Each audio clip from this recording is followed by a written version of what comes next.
Last night, a Denver Nuggets source called Hansen a Chinese Jokic. While that statement is ridiculous at face value, there's a lot of truth between their offensive versatility that's hidden. Hansen went number 16 overall in the NBA draft to the Portland Trail Blazers. A lot of people expected him to go late first round, early second round, so there's a lot of questions on what the Portland Trail Blazers see in him. What's the hidden upside here? Does he have some superstar upside that people aren't seeing? Mike Schmitz is the leader of Portland Trail Blazers scouting, and he's always made some big risks. Look at Shannon Sharp, he didn't even play in college, yet they took him at 7 overall because of his untapped offensive upside, and I think this pick is somewhat similar to that. Yang is a 7'1" Chinese big who played in the CBA and produced very well, averaging 16 points, 10 rebounds, 3 blocks. He was a 2-time CBA All-Star in his time there. Most of Yang's appeal offensively comes from his post-scoring upside. He uses a plethora of footwork, pivots, half spins to just flow his way into the paint, and it's very beautiful to watch. He's very good at establishing position early in the post and finding ways to get a lot of touches. This combination of size, good scoring feel, footwork, establishing the ball in the post, good IQ, and ability to have soft, baby feather touch is very rare to see in a prospect, and you can quickly see why Portland was so intrigued in Hansen Yang. If you're Portland and you're picking outside the top 10, you want to find players with unique and rare skills, and Hansen Yang might have some of the rare skills in this draft class. The post scoring is the main swing for him, and if you're Portland, you're going to have to find ways to get a lot of touches from him early on, and I think Portland has a chance to do that. DeAndre Ayton hasn't particularly thrived in Portland, but I think they've done a good job of getting him good looks, getting him a lot of looks early in the offense, finding ways to get him in the post, have good spacing around him, so I'm confident they can get a lot of touches to Yang and have him operate in that realm.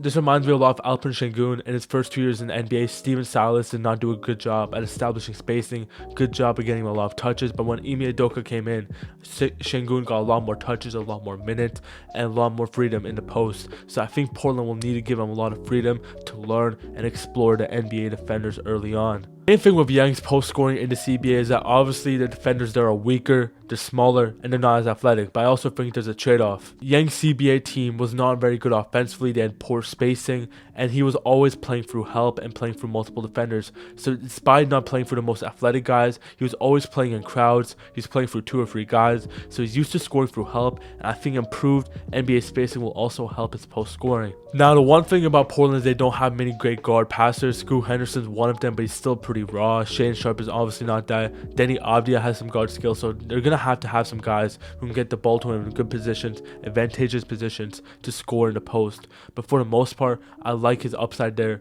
The reason why Yang is a risky as a post player is, again, like I said, he's playing against a weak comp, and players who are not very athletic ending up as great post scorers are not very common. But again, we have some outliers like Jokic, and we just saw Sengun. I think I continue going back to Sengun because I think he's the best realistic comp in terms of how we can develop in the NBA over time. It'll be a big adjustment from day one for him to go against CBA athletes to NBA athletes, much more stronger, much more athletic. But again, I think the spacing can subside that, and I trust a player who's that smart, uses a lot of footwork to find his way, to eventually power through defenders, to eventually find ways to sneak past and manipulate them. I trust in smart players every single time, and a smart player with size is very rare. So I believe in Hansen Yang eventually figuring out his post scoring in the league. Bet on a very smart player at 7 foot with very good movement skills on offense. I just think there's a lot of pathways for that to work. And I don't think Hansen Yang's offensive upside is just limited to post scoring. I think there's a lot of ways he can contribute. Like I've referenced earlier, he's a very smart player, so he's a very good passer. He's a very advanced playmaker,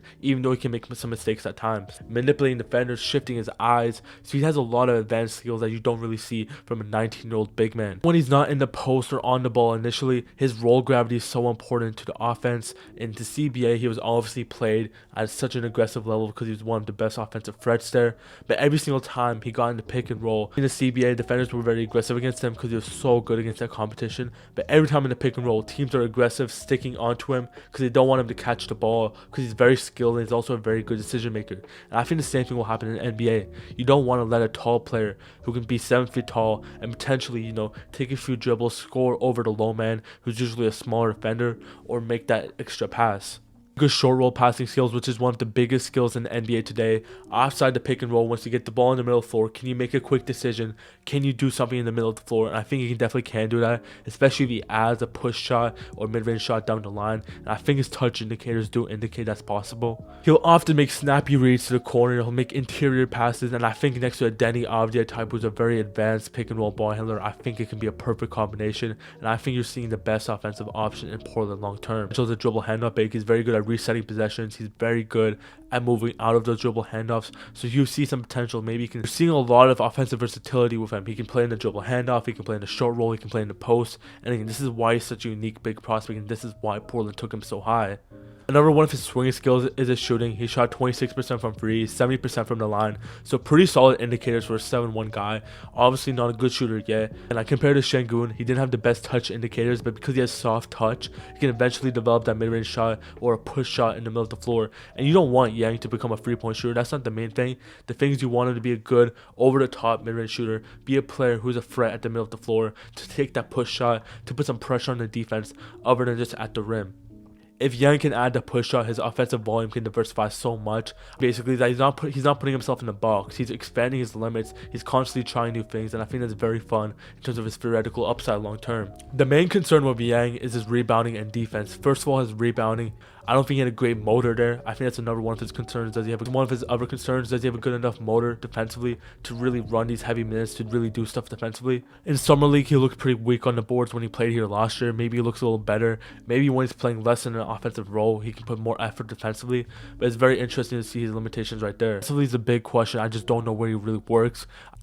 I think deep drop coverage, where he's using all his size as a 7'1" player, is probably the best place. We can just take up space, but he probably can't play at all in the perimeter. He can't play at all, playing up to the level, hedging, trying to take away pull-up threes. That's going to be something he can't be capable of doing. He's just not mobile enough. His hips are really stiff. He can't really open his hips properly, and he needs a wingspan or vertical pop to really recover and block the shot or come back and contest if he gets beat.